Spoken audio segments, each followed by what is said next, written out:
Hello guys, welcome back. आज हम important topic discuss करेंगे हमारा magnetic effect of electric current में। अब ये जो इम्पोर्टेंट टॉपिक है उसको हम ऐसा बोलेंगे, magnetic effect due to current carrying circular coil.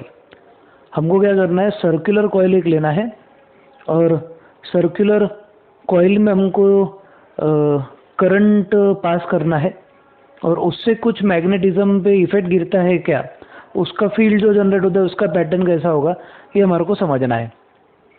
अब सबसे इम्पोर्टेंट पॉइंट समझने की कोशिश करो। सबसे पहले हमने जो देखे that was magnetic effect due to a straight current carrying conductor.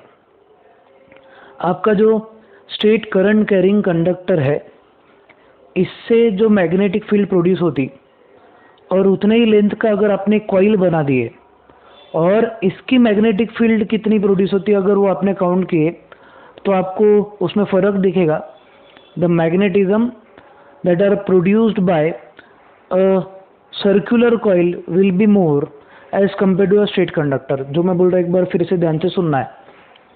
अगर आपके पास एक वायर है, straight current carrying conductor basically, ये स्ट्रेट करंट कैरिंग कंडक्टर में आपके पास स्ट्रेट करंट कैरिंग कंडक्टर है और इस स्ट्रेट करंट कैरिंग कंडक्टर की लेंथ के जितना ही आपने एक सर्कुलर कॉइल बना दी है और दोनों में से इलेक्ट्रिसिटी की क्वांटिटी सेम अगर पास की है और दोनों से अगर आपने मैग्नेटिज्म कितना प्रोड्यूस होता है वो अगर कैलकुलेट किए तो आपको ये दिखाई देगा कि मैग्नेटिज्म सर्कुलर कॉइल में ज़्यादा रहेगा। तो it is better to bend a straight wire into a circular coil to get greater intensity of magnetic field. Magnetic field की इंटेंसिटी सर्कुलर कॉइल में as compare to straight current carrying conductor ज़्यादा मिलेगी। ये एक basic point है। अब अगर suppose आपके पास में एक वायर है स्ट्रेट, उसको आपने बेंड कर दिए, वायर को ऑब्वियसली हम बेंड कर सकते हैं इन the form of circular coil. ठीक है, अभी ये डायग्राम क्या है ध्यान से आपको देखना है, समझने की कोशिश करनी है डायग्राम को। जैसे आपके पास में एक प्लेन है पेपर, ये पेपर या फिर कार्डबोर्ड। ये कार्डबोर्ड में यहाँ पे और यहाँ पे हम होल कर रहे हैं एंड मैं क्या करूँगा, मैं एक वायर लूँगा और ये वायर को मैं कन्वर्ट कर रहा हूँ एक सर्कुलर कॉइल में। ठीक है, when a wire is converted into a circular coil, और ये सर्कुलर कॉइल को मैं पास कर रहा हूँ, देखो ये दो होल्स है।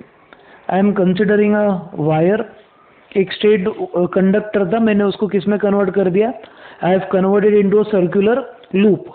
लूप मतलब एक सर्कल ऐसा। तो अब और इसको अगर सपोज मैंने कनेक्ट कर दिया यहाँ पे positive negative positive negative positive negative plus की वगैरह को इसको कनेक्ट अगर कर दूँ मैं, दिस इज की पॉजिटिव नेगेटिव। ठीक है, तो ये हो जाएगा हमारा सर्कुलर कॉइल। अब बेसिकली हमारे को क्या करना है, we need to consider an activity जिसमें हमारे को पैटर्न देखना है magnetic field due to current carrying circular coil. सबसे पहला तो पॉइंट आपको ये मालूम रहना, सर्कुलर कॉइल जो रहेगा same length as that of the straight conductor, मतलब सर्कमफरेंस जो है आपके सर्कुलर कॉइल का, उसका सर्कमफरेंस का वैल्यू और इसके लेंथ का वैल्यू अगर सेम है तो सर्कुलर कॉइल का मैग्नेटिज्म ज़्यादा आपको मिलने वाला है। ये एक इंपॉर्टेंट पॉइंट पहले नोट कर लो। अब इसके बाद में आपको एक्टिविटी लिखना है। एक्टिविटी ये रहेगा आपका, क्वेश्चन में लिखो describe an activity to observe, describe an activity to observe the pattern of describe an activity to observe the pattern of magnetic field lines around a circular coil, around a circular coil। आपके पास में एक circular coil है, ठीक है, यहाँ से current जा रहा है, दिस इज पॉजिटिव, और पॉजिटिव से लेके करंट इधर से जाएगा, फिर इधर से करंट जाएगा, फिर इधर से नीचे आएगा, then it will enter into negative terminal अगर मैंने सर्किट को क्लोज अगर कर दिया तो। ठीक है, तो आपका क्वेश्चन है describe an activity to demonstrate the magnetic pattern और magnetic field around current carrying circular loop या सर्कुलर कॉइल। हमने ये डायग्राम निकाल लिया, डायग्राम अच्छे से निकालो आप। This is the diagram.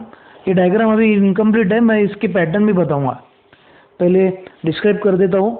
आप डायग्राम निकाल के रखो और ज़्यादा जगह छोड़ने की ज़रूरत नहीं, मैं आपको इसमें इसी के प्लेन पे हमारे को मैग्नेटिक फील्ड का डायग्राम निकालना है। ठीक है, अब ध्यान से देखना है what is the procedure. Procedure क्या रहेगा? प्रोसीजर में हम ऐसे बोलेंगे consider a circular coil, consider a circular coil which is placed perpendicular to, suppose आपका ये जो है कल के जैसा, this is suppose your cardboard, इसको परपेंडिकुलर आपको एक सर्कुलर कॉइल रखना है। तो मतलब ये सपोज आपका दिस इज द प्लेन, तो इधर से ऊपर से वायर ऐसा जाएगा और नीचे से ऐसा वो सर्किट में कनेक्ट हो जाएगा। तो सर्कुलर लूप में हम ऐसा बोलेंगे सेमी सर्कल आपका कार्डबोर्ड के ऊपर और सेमी सर्कल कार्डबोर्ड के नीचे है। ठीक है, इतना पॉइंट ध्यान रखो। इसको सपोज आप पॉइंट ए कंसिडर कर सकते हो, दिस इज पॉइंट बी। ये पॉइंट ए और बी से हमारा जो वायर है इधर से ऐसा आ रहा है। ठीक है, इंपॉर्टेंट पॉइंट ध्यान से आपको देखना है। अब सबसे पहले हम ऐसा कंसिडर करेंगे, कंसिडर अ सर्कुलर कॉइल और circular loop which is placed perpendicular to, ये अगर देखेंगे this is plane which is placed perpendicular to the cardboard.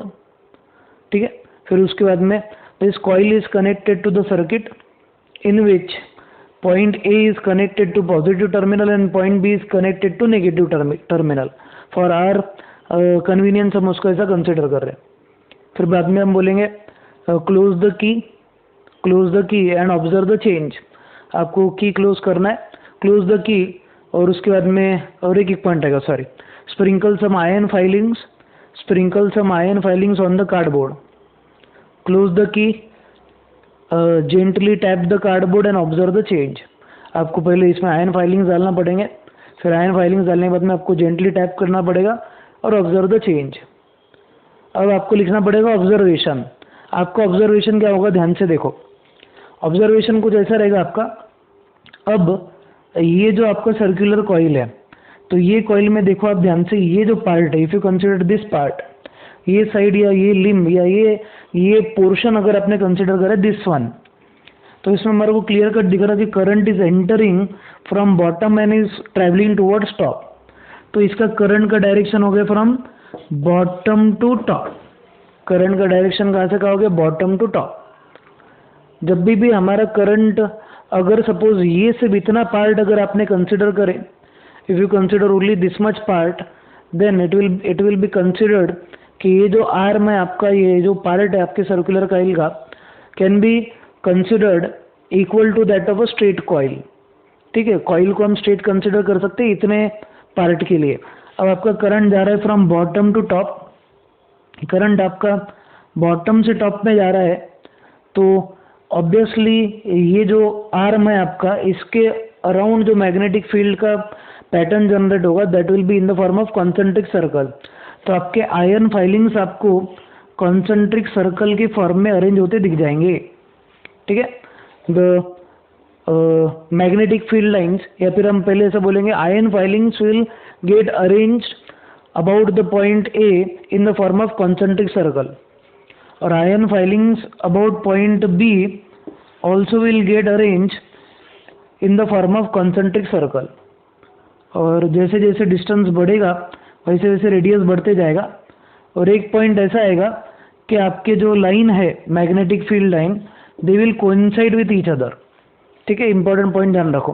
क्या होगा कि आपका ये जो आर्म है, इसको मैं डायग्राम को इस तरीके से निकाल रहा, suppose this is arm and ये दिस इज पॉइंट ए। ठीक है, ये पॉइंट ए हमारा कार्डबोर्ड पे का। अब करंट ये आर्म में जाएगा from bottom to top. Bottom to top जब भी करंट जाएगा, तो आपके जो आयन फाइलिंग्स है, they will arrange themselves in the form of concentric circle. फिर ये आर्म बी में करंट कहाँ से कहाँ आ रहा, it is entering from top to bottom, और जब करंट की डायरेक्शन टॉप से बॉटम में होगी, करंट की डायरेक्शन जब टॉप से बॉटम में होगी, तो भी हमारे कॉन्सेंट्रिक सर्कल जनरेट हो जाएंगे। और एक पॉइंट ऐसा आएगा, जैसे जैसे डिस्टेंस बढ़ेगा, एक इंपॉर्टेंट पॉइंट ध्यान रखो, मैग्नेटिक फील्ड की इंटेंसिटी जो है डिस्टेंस बढ़ने से डिक्रीज हो जाती है। Strength of magnetic field is inversely proportional to distance. Distance जैसे जैसे आपके कॉइल से बढ़ेगा, वैसे वैसे जैसे जैसे रेडियस बढ़ेगा, वैसे वैसे आपका मैग्नेटिक फील्ड का स्ट्रेंथ कम होते जाएगा। ये इंपॉर्टेंट पॉइंट ध्यान रखना है। अब क्या होगा कि एक पॉइंट आएगा कि आपके जो सर्कल्स है ये ऐसे ऐसे बनते जाएंगे, और एक पॉइंट आएगा जब दोनों के सर्कल कोइंसाइड होते दिख जाएंगे। तो एक सेंट्रल पॉइंट ऐसा आएगा when you will observe that, central point एक ऐसा आएगा जब आपको ऐसा दिखेगा कि जो आयन फाइलिंग्स है वो एक दूसरे पे कोइंसाइड हो जाएंगे। ये आपका ऑब्जर्वेशन रहेगा। अब उसका कंक्लूजन कैसे निकालेंगे? कंक्लूजन हम ऐसा बोलेंगे कि magnetic field lines around the magnetic field lines around both the points that is point A and point B are in the form of concentric circle as the distance increases from the point, the strength of magnetic field decreases, ठीक है, ये important point ध्यान रखो। अब इसकी direction हम निकाल सकते हैं by using right hand thumb rule. अब ये जो मैग्नेटिक फील्ड लाइन है इसकी डायरेक्शन हमारे को निकालना पेंडिंग है अभी। तो अब इसकी डायरेक्शन कैसे निकालेंगे? इसकी डायरेक्शन निकालेंगे हम by using right hand thumb rule. Now what is right hand thumb rule? हमारे पास में सबसे पहले एक कंडक्टर है, कॉइल है बेसिकली। तो कॉइल में ये जो आर्म है, ठीक है, दिस इज पॉइंट पास, ये जो हमारा है इसको मैं ऐसा कंसिडर करा कि ये ए पॉइंट से पास हो रहा। तो आप गौर से अगर देख रहे होंगे तो करंट इधर नीचे से जा रहा है ऊपर की तरफ। तो हम बोलेंगे current is entering from bottom and is going towards top. तो कंडक्टर को हम पकड़ेंगे हमारे राइट हैंड में और थंब को स्ट्रेच करेंगे फ्रॉम बॉटम टू टॉप। तो मेरे फिंगर्स कैसे कर्ल हो रहे हैं आप सबको साथ में करना है। क्या करो, एक कंडक्टर लो, अपने हाथ में पकड़ो और थंब को डायरेक्शन स्ट्रेच करना है आपको। कौन से डायरेक्शन में? From bottom to top. जब आप बॉटम टू टॉप थंब को स्ट्रेच करेंगे तो आपको क्या दिखेगा कि आपके फिंगर्स ये डायरेक्शन में कर्ल हो रहे, मतलब इट इज एंटी क्लॉकवाइज। अगर आपको रूल अप्लाई नहीं करना है तो सिंपल सा निमोनिक बोला है मैंने, बॉटम टू टॉप।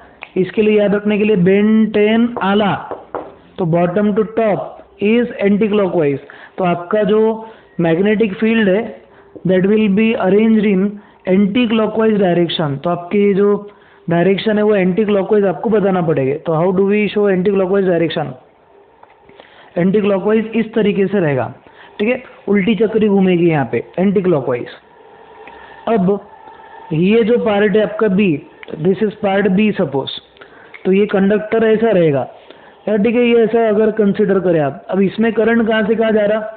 यहाँ से जा रहा था नीचे से ऊपर।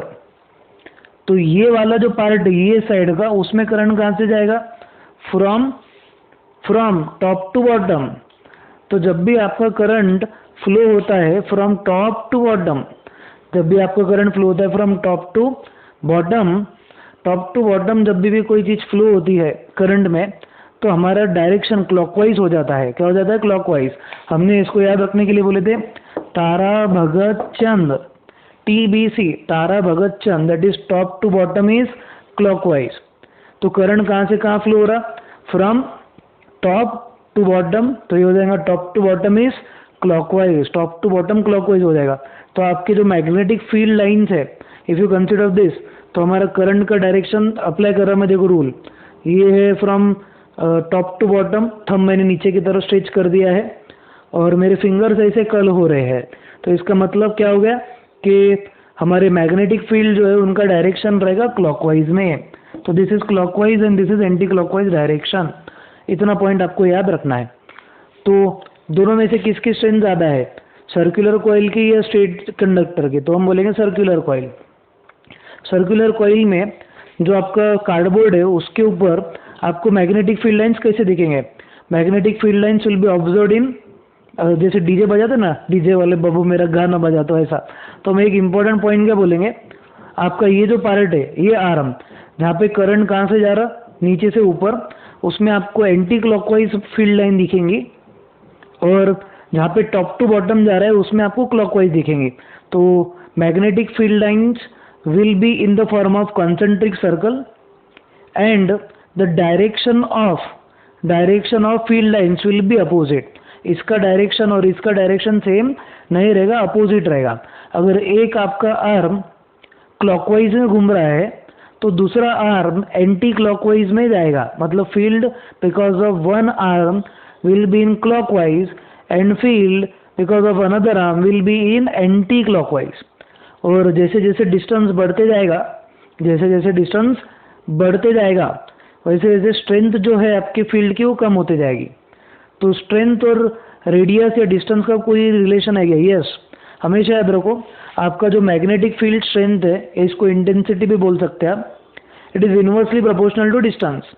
जैसे जैसे डिस्टेंस बढ़ेगा वैसे वैसे मैग्नेटिक फील्ड की स्ट्रेंथ कम होती जाएगी। ये सिंगल कंडक्टर के लिए एप्लीकेबल है, plus it is also applicable to the circular coil. ये हमारा सिंपल सा कंक्लूजन। तो कंक्लूजन क्या रहेगा? कंक्लूजन ये, magnetic field lines are in the form of concentric circle, both are operating or both are pointing in opposite direction. As the distance increases, strength of field decreases. ये आपको बोलना है। अब important सा point एक ध्यान रखो, ये हो गया हमारा एक्सपेरिमेंट, उसका कंक्लूजन। इम्पोर्टेंट सा पॉइंट जो आपको एक ध्यान रखना है वो ये कि आपका जो मैग्नेटिक फील्ड लाइन है, मैग्नेटिक फील्ड इंटेंसिटी है, ये करंट पे भी डिपेंड करता। अगर किसी ने आपने इसमें से जो करंट फ्लो हो रहा, इसकी क्वांटिटी अगर आपने बढ़ा दी, if you increase the quantity of current, suppose मैंने क्या किया, यहाँ पे और पोटेंशियल लगा दिया ताकि और ज़्यादा करंट इसमें से फ्लो हो। अगर आपने करंट की क्वांटिटी इंक्रीज कर दी है, तो करंट की क्वांटिटी इंक्रीज करने के बाद में आपके जो मैग्नेटिक फील्ड लाइन से और ज़्यादा डेंस हो जाएंगे और ये नज़दीक आना चालू हो जाएंगे। इसका मतलब ये कि आपका जो मैग्नेटिक फील्ड का स्ट्रेंथ है that is directly proportional to current. Magnetic field strength और magnetic field intensity due to straight current carrying conductor बोलो, एक सर्कुलर कॉइल बोलो, विल डिपेंड ऑन करंट। जितना आप करंट बढ़ाएंगे उतना आपका जो मैग्नेटिक फील्ड की इंटेंसिटी वो बढ़ते जाएगी। The magnetic field intensity is going to increase with increasing current. जितना करंट आप बढ़ाएंगे उतनी इंटेंसिटी बढ़ती जाएगी। ये पॉइंट आपको याद रखना है। और जैसे जैसे डिस्टेंस, अगर सपोज करंट की वैल्यू कांस्टेंट है और अगर आपने डिस्टेंस अगर बढ़ाए तो जैसे अगर सपोज आपका ये कंडक्टर है, कंडक्टर से ये पॉइंट और 3 पॉइंट दिए गए R1, R2, R3 डिस्टेंस पे, R3 is greater than R2 is greater than R1, तो R3 की इंटेंसिटी बहुत कम रहेंगी as compare to R2, as compare to R1। ठीक है, तो डिस्टेंस बढ़ने से आपका जो मैग्नेटिक फील्ड इंटेंसिटी उसकी वैल्यू कम होते जाती है।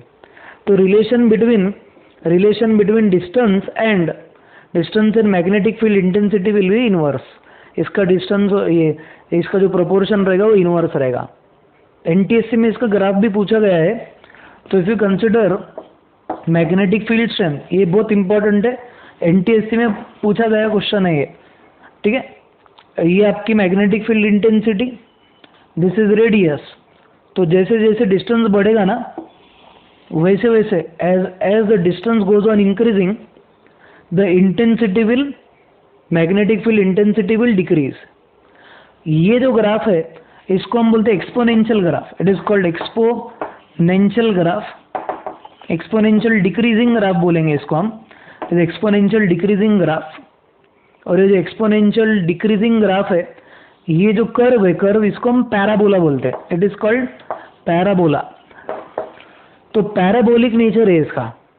और जब अगर आपने डिस्टेंस और ये अगर कंसिडर करें तो will get parabolic shape of a curve, जिसको हम बोलेंगे एक्सपोनेंशियल डिक्रीजिंग ग्राफ। आपको ये ग्राफ एमसीक्यू में भी पूछा जा सकता है, एनटीएससी में पूछा है तो ऑब्वियसली अपने स्कूल लेवल के एग्जाम पे तो बिल्कुल पूछा जा सकता है। Please draw this graph. तो इम्पोर्टेंट कंक्लूजन इसके रिलेटेड ये कि अगर सपोज आपने करंट बढ़ाए तो स्ट्रेंथ बढ़ेगी, अगर आपने डिस्टेंस बढ़ाए तो आपका जो इंटेंसिटी वो कम हो जाएगा। अगर किसी ने पूछा भाई यहाँ पे और यहाँ पे कहाँ पे स्ट्रेंथ ज़्यादा दिखेंगी, तो आपको यहाँ पे स्ट्रेंथ कम और अंदर स्ट्रेंथ ज़्यादा दिखेंगे। जितना नज़दीक रहेगा कंडक्टर से हमारा पार्टिकल उतना ज़्यादा उस पर इंटेंसिटी आपको मिलने वाली है। अब बहुत से क्वेश्चन में ये भी पूछा जाता, एक कॉइल की जगह 2 कॉइल करें तो क्या होगा। अब देखो, स्ट्रेट कंडक्टर कॉइल की मात्रा जो इंटेंसिटी है वो ज़्यादा है स्ट्रेट कंडक्टर से। अगर आपने एक कॉइल है उसकी जगह 2 कॉइल लगा दिए, कॉइलिंग यानी टर्न्स अगर आपने बढ़ा दिए, if you increase the number of turns number length वही रख रहे हैं, आप छोटे छोटे टर्न बढ़ा दे रहे। नंबर ऑफ टर्न्स अगर आप बढ़ा दे रहे हो तो उससे आपका जो मैग्नेटिक फील्ड का इंटेंसिटी वो भी बढ़ जाता है। तो magnetic field intensity depends on 3 parameter. पहला करंट, जितना करंट आप बढ़ाएंगे उतनी इंटेंसिटी बढ़ेगी। सेकेंड रेडियस, जितना डिस्टेंस बढ़ेगा उतनी इंटेंसिटी कम हो जाएगी। और थर्ड आपके इस पे डिपेंड होगा नंबर ऑफ कॉइल, जितने नंबर ऑफ कॉइल आप ज़्यादा बढ़ाएंगे उतनी इंटेंसिटी आपको मिलेगी। ठीक है, ये एक बेसिक सा पॉइंट है हमारा। This is related to your magnetic effect in a current carrying circular coil. अब आपको अभी तक जो मैंने टॉपिक सिखाया उस पे कि क्वेश्चंस कैसे पूछे जाते हैं ना, वो मैं आपको बताता। इसके जो क्वेश्चंस है ये बहुत इंपॉर्टेंट है। तो मैं आज आपको 2 इम्पोर्टेंट क्वेश्चन सॉल्व करना सिखाता, फिर बहुत सारे टॉपिक, बहुत सारे क्वेश्चंस, बहुत सारी चीज़ें डिस्कस करनी है। ठीक है, तो इम्पोर्टेंट पॉइंट है, आपको अब ध्यान से अभी सुनना है और समझना है। चलो आगे का जो पॉइंट है वो देखते हैं। इम्पोर्टेंट सा कंसेप्ट, क्वेश्चंस देखते हैं अभी टॉपिक पे। अभी तक के जो टॉपिक हुए उस पे के क्वेश्चंस। ठीक है, तो क्वेश्चंस में सबसे पहला आपका जो क्वेश्चन है ऐसा दिया गया है आपको, एक कंडक्टर दिया गया है। क्वेश्चन मैं जो निकाल रहा हूँ आपको ड्रॉ करना है। Straight current carrying conductor is given, this is point A, this is point B, this is point P at a distance of r1 and this is point q at a distance of r2। एक point दिया गया है आपको p and दूसरा point जो दिया गया है दैट इज q, और आपको बोला गया है r2 is greater than r1। चलो डायग्राम निकालो जल्दी से और ये लिखो r2 distance is greater than r1, और डायरेक्शन ये दिया गया आपको, this is north, south, east and this is west direction. और आपको डायग्राम निकालिए सबने, डायग्राम निकालो, कॉइल निकालो, सॉरी कंडक्टर निकालो, straight current carrying conductor, current की direction, this is direction of current I, B से A तक इसकी डायरेक्शन है करंट की, और पॉइंट P और पॉइंट Q दिया गया है। याद रखो कि R2 की मात्रा यानी वैल्यू R1 से ज़्यादा है, मतलब distance of point Q from the conductor is more as compare to point P। अब इसमें क्वेश्चन क्या रहेगा, आपको क्वेश्चन ऐसे दिया गया है, क्वेश्चन ये रहेगा कि find the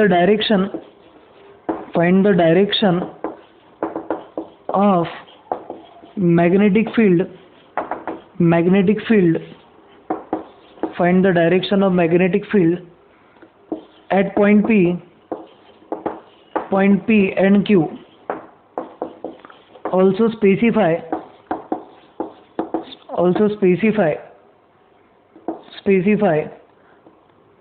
at which point B is greater, B की जगह इंटेंसिटी लिख देता क्योंकि आप कंफ्यूज नहीं हो जाना। Intensity of magnetic field is मोर,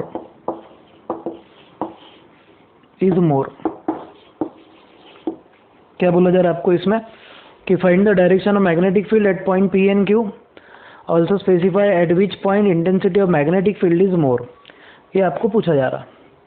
चलो भाई इसके आगे का जो पॉइंट है वो हम देखते हैं। अभी इसमें इम्पोर्टेंट सी चीज़ें देखना है, अब ध्यान से देखते। चलो अब क्या बोला जा रहा, ध्यान से देखो, ध्यान से सुनो।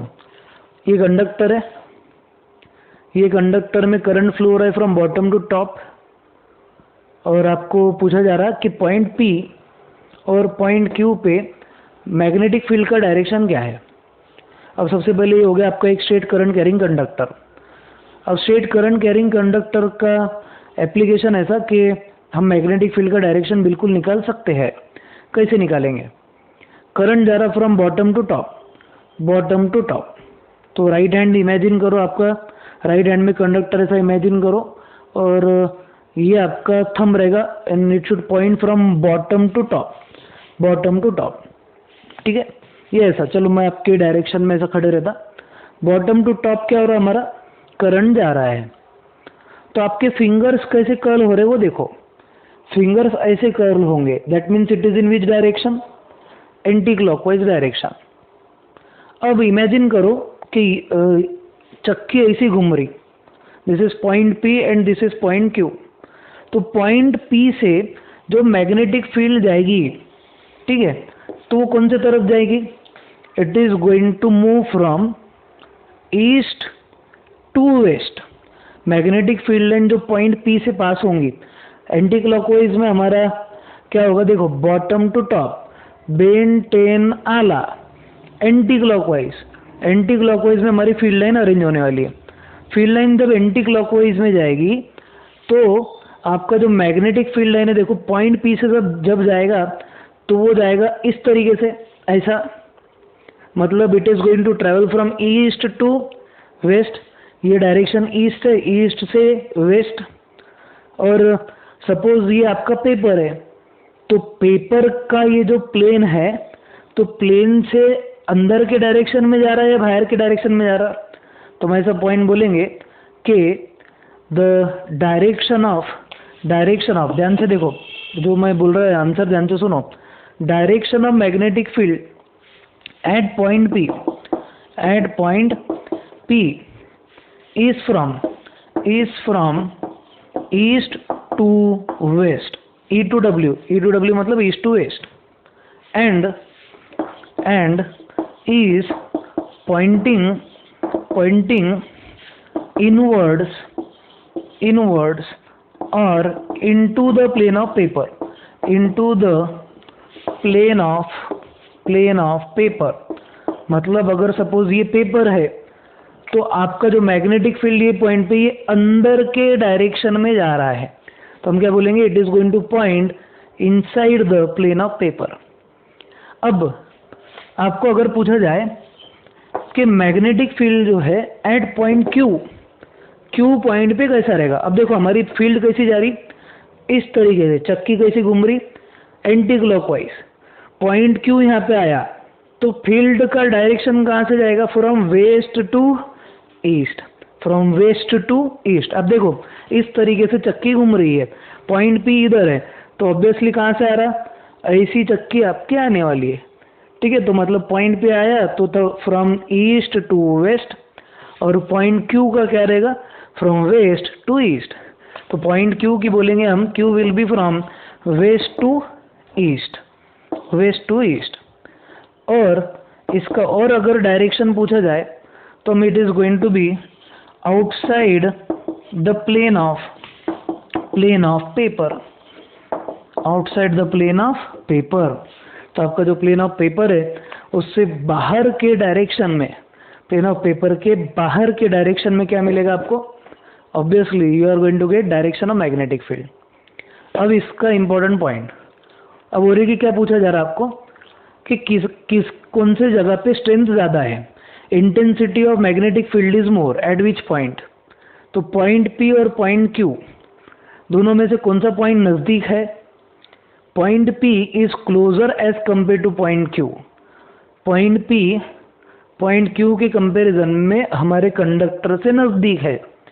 तो जो पॉइंट आपका कंडक्टर से नज़दीक होता है उसकी इंटेंसिटी हमेशा ज़्यादा होती है। तो हम क्या बोलेंगे?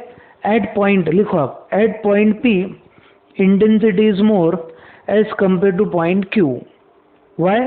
क्योंकि point P is closer as compare to point Q। ठीक है, बहुत इंपॉर्टेंट और अच्छा क्वेश्चन है। ऐसे टाइप के क्वेश्चंस मैं आपको कल पूरे डिटेल में और बताऊंगा। अभी आज का सिर्फ जो टॉपिक है उसमें हमने टॉपिक पे फोकस करे, एक्टिविटी लिए और एक सिंपल सा क्वेश्चन आपको बताया सॉल्व करके। ऐसे बहुत सारे क्वेश्चंस हमारे को सॉल्व करने हैं और आगे भी बहुत सारे रूल्स हमारे को समझने हैं। ठीक है, तो मिलते हैं हमारे नेक्स्ट वीडियो लेक्चर में। आज के लिए बस इतना ही, देन अगले लेक्चर में बहुत सारे पॉइंट डिस्कस करेंगे। तब तक के लिए आप स्टे होम, स्टे सेफ, जय हिंद।